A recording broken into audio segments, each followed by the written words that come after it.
Hello students, hope you all are fine.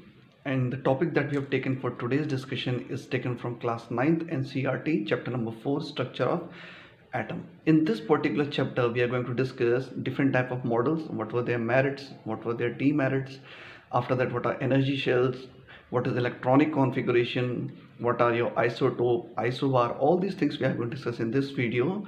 And I hope after watching this video you won't have any confusion in chapter number 4, but for that you have to watch the video till the end. So let's start. The first model that is given in your book is Thomson's model. Thomson's model is the first model that is given in your book. And Thomson, what he said is, he said that an atom, first of all, he compared that atom to a watermelon.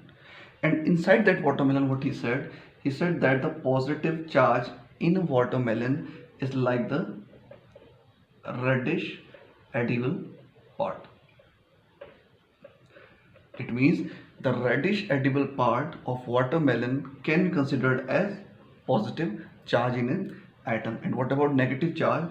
He said that negative charge is just like something studded inside positively charged sphere. These 2 points you have to remember. These two are the main points in this model. Okay, after that we'll move on to the demerit of this. So according to Thomson model, what he said that positive part in an atom is like the reddish edible part of watermelon, and he said the negative charge is studded inside that positively charged sphere like the seeds of watermelon. Studded inside positively charged sphere like seeds of watermelon. Now if I take a diagram of it, I can take like this. Suppose this is all positive charge distributed here. So what he said, the reddish edible part is the positive charge sphere, and he said that the seeds are like the negative charge. Seeds are like the negative charge, and your positively charged edible part is positively charged part of an atom. So what conclusion you are getting from here? The conclusion that you are getting from here is that positive and negative both are there. Positive, negative both are there. Why? Because reddish part is positively charged and your seeds are negatively charged. So in a way, Thomson was able to tell something about neutrality of atom, which is correct. An atom is electrically neutral. You all know that atom is electrically neutral. So by this model, Thomson was able to clarify that why atom is said to be neutral. But what was the demerit of this model is, the demerit of this model was that when some experiments were conducted by other scientists, and when they compared the result of their experiment with this model, they found that the model was incorrect. The model was incorrect according to the result which other scientists were getting through their experiment. Okay, I will write it here so that you can copy it somewhere. What was the demerit of this was a result of experiments conducted by other scientists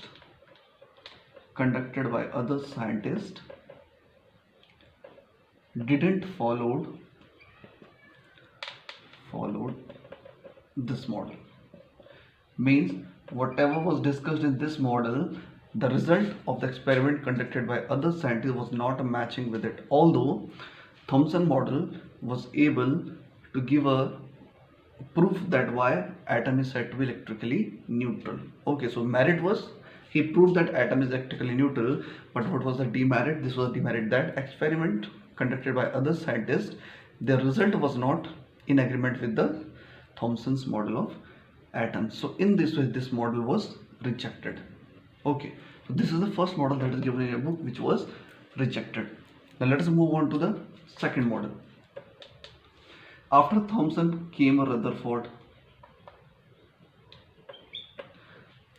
means Rutherford model of atom. So what Rutherford said, Rutherford did an experiment to prove many things. Okay, The famous experiment conducted by Rutherford was your gold foil experiment.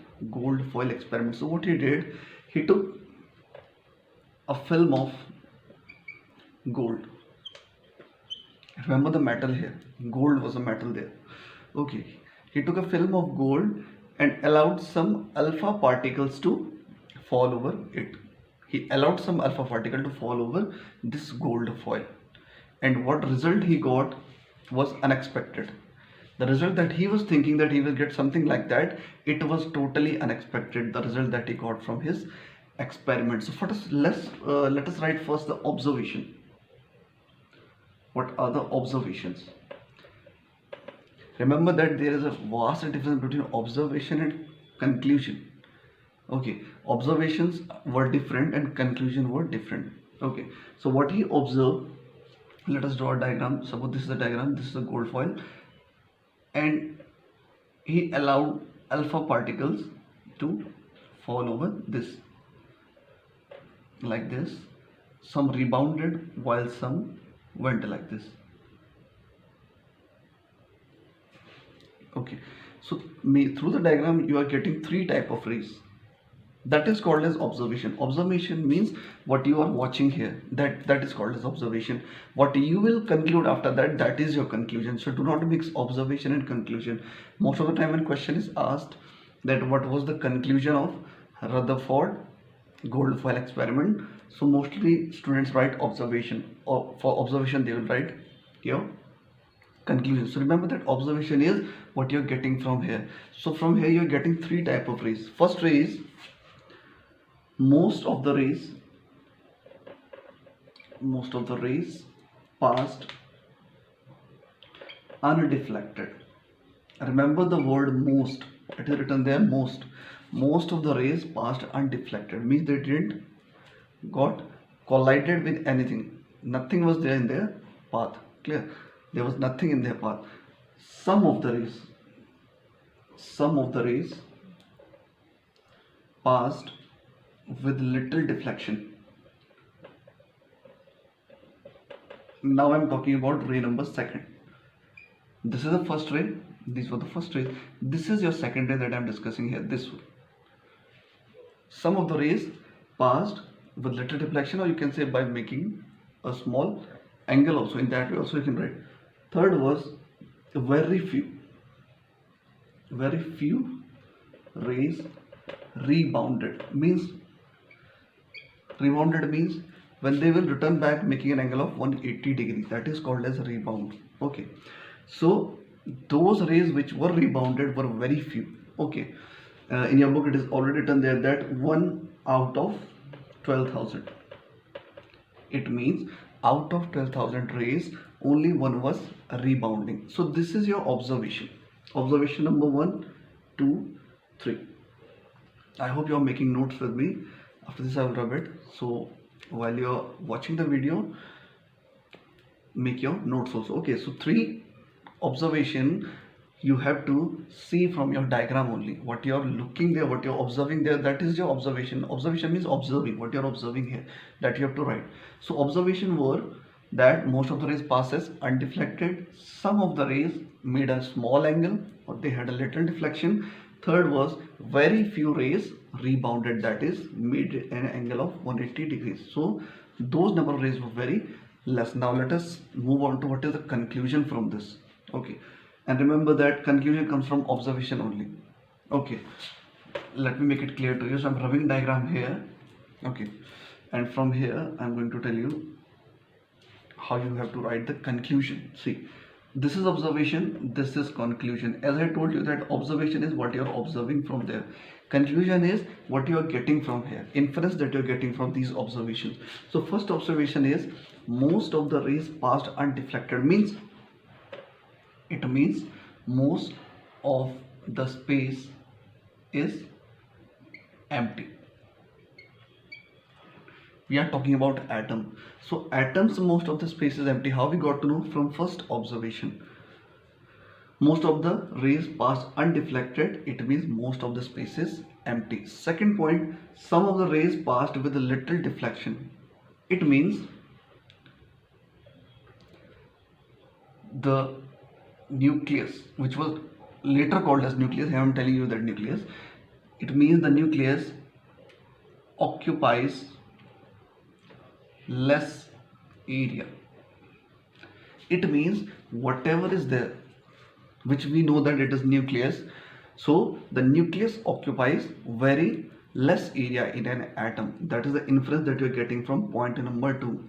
Lateral deflection means the part is very small there. Due to that small part, the deflection that you are getting is very small. If it would have been larger, then case would have been of multiple deflections. Okay, more deflections. But since the part is small, so first of all, what conclusion is there? Most of the space is empty. But about from what we are getting from second is that the mass is concentrated in a very small area. Third observation, see, very few rays rebounded, only 1 out of 12,000. It means the concentrated part is at center. This is the conclusion that you are getting from third observation. So always remember that whatever conclusion you are getting from observations only. First observation, first conclusion. In that way you can see. So first tells you that space is empty. Second tells you that the mass is occupying a very less area, which is nucleus there. And third is the more concentrated part is at the center. That is why at the center you are getting a rebounded rays. If the part would have been concentrated all over, then you would have got rebounded rays from everywhere, but you are only getting rebounded rays from the center. It means that the concentrated part is at the center. So I hope Rutherford model is clear to you. Now on the basis of all this, what did Rutherford did? Rutherford gave his nuclear model. On the basis of all the observation and conclusions, what he gave a nuclear model. What was that nuclear model? What were the statements of those nuclear model was? Point number 1 is there is a positively charged mass at center, which is called as, I hope you know what is it called as? It is called as nucleus. Okay, a positively charged mass is there at the center, which is called as nucleus. This was the nuclear model given by, the statement of nuclear model given by Rutherford. Okay, and he said that electrons revolve around the nucleus in circular orbit. Point number 2 of a nuclear model of Rutherford. Okay, first point is positive charge mass at center, which is called as nucleus. Second part is electron revolve around the nucleus in a circular orbit. Third point that he gave for this nuclear model was that he said the area occupied by nucleus in an atom is very small. Means if you compare the size of nucleus to the size of atom, then you will notice that it is very small. Okay, it is just like as if you are in a football stadium. And you have kept a cricket ball at the center of the stadium. In that way you can compare the size of nucleus to that of an atom. Just like a football stadium, in a football stadium you have kept a cricket ball at the center of the stadium. That is the size of nucleus compared to that whole atom. Just like cricket ball to the whole football ground. Okay, so nuclear model given by Rutherford has these 3 points. Now again, what was the drawback of this model? Let us see what was the drawback. The drawback here was that he could not explain about the stability, because according to him electron revolve around nucleus. Okay, electron revolve around the nucleus radiating energy.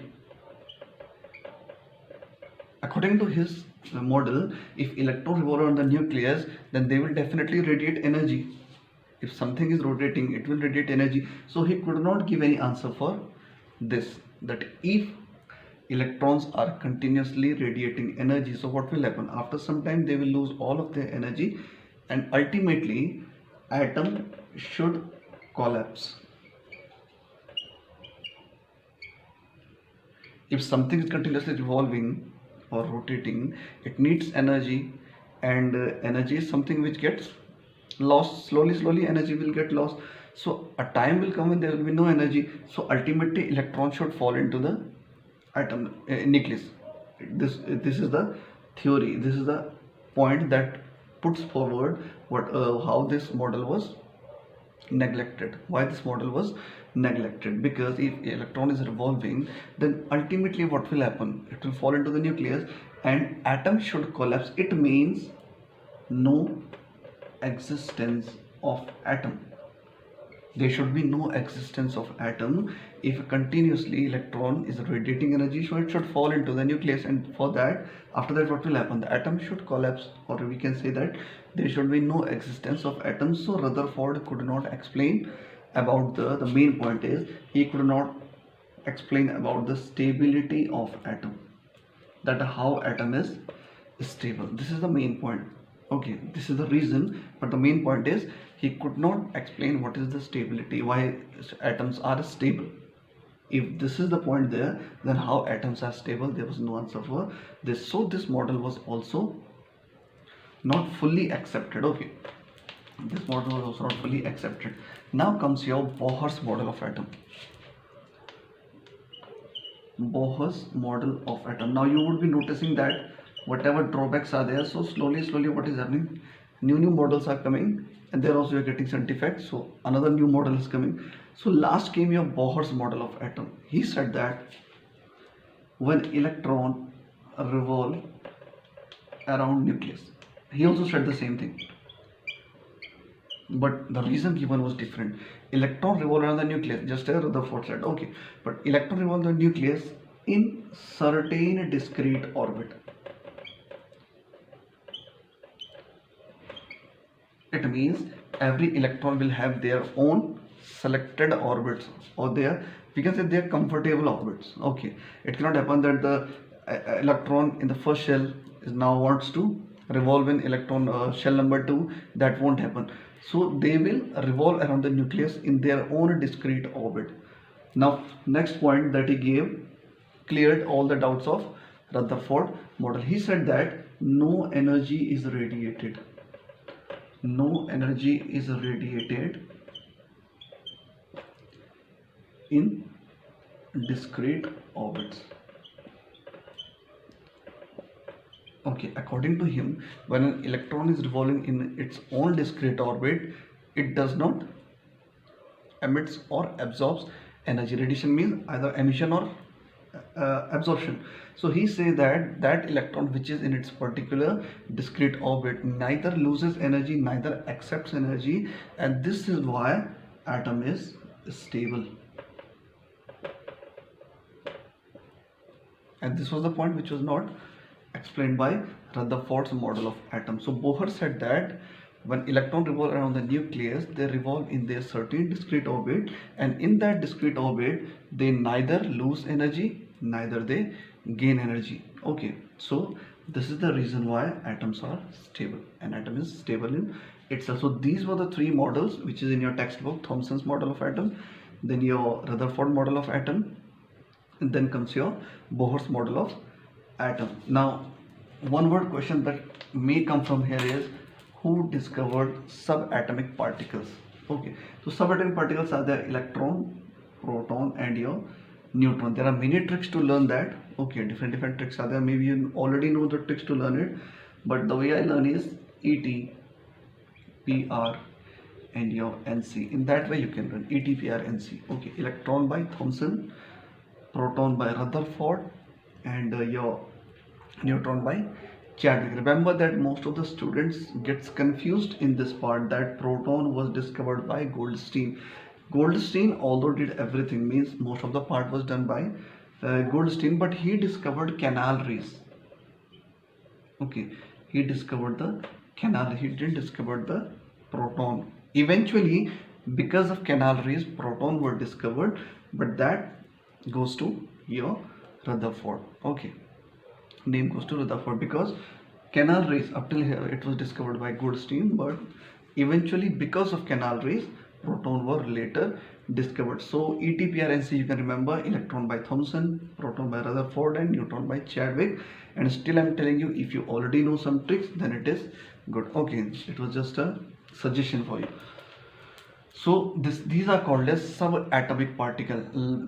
If you say, suppose you say inspector, okay, inspector is there, so smaller than that is sub-inspector. In the same way, atoms, so smaller than this is subatomic. In that way you can remember subatomic. Okay, so atom, inside atom what is there? Electron, proton and neutron. So subatomic particles are electron, proton and neutron. In that way also you can remember. Most of the students get confused that what is subatomic particle.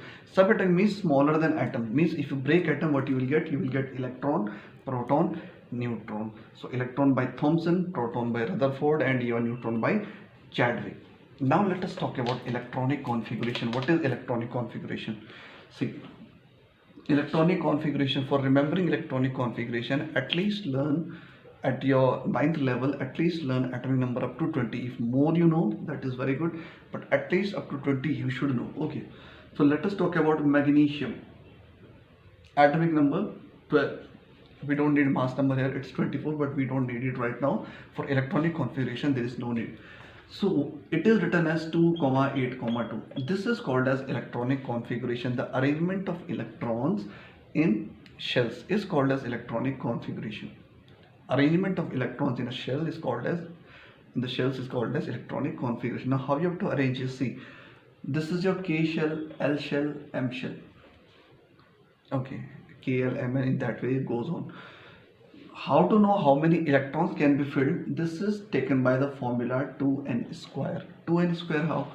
K equal to 1, L equal to 2, M equal to 3, N equal to 4, in that way. So what you have to do, these values are called as value of n. Value of n. Okay.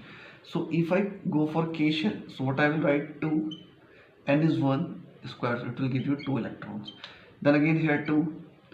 What is the value of n now? The value of n now is 2. So 2 into 2. 2 into 2 means square, no. So that is why 2 into 2.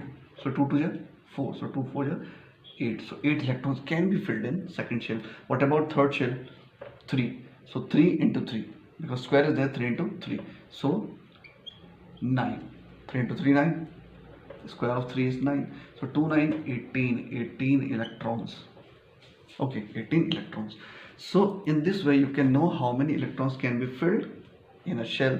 But remember that for stability we need to maintain octet. Duplet is limited only up to first shell, so we are not that much interested in duplet. Duplet is limited to first shell only.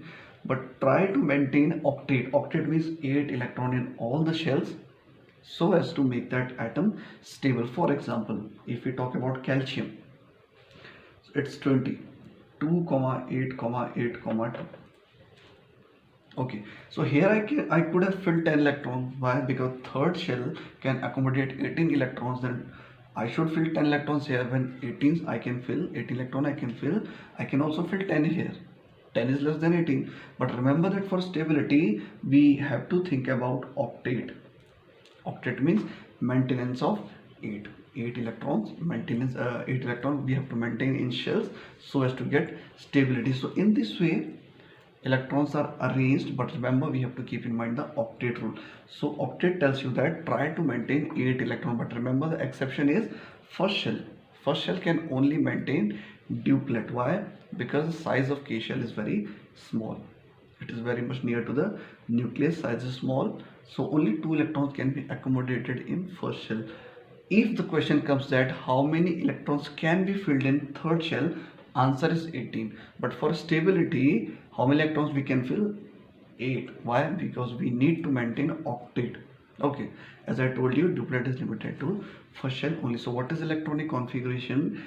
Electronic configuration is arrangement of electrons in the shell. That is called as electronic configuration. And remember that except valence shell, every shell will be stable. Check this one. 8 octet, 8 octet, 2 duplet. Only last shell always there is unstable except noble gases. For other elements the last shell is unstable. Take any example. Suppose I take aluminium. It will be 2, 8, 3.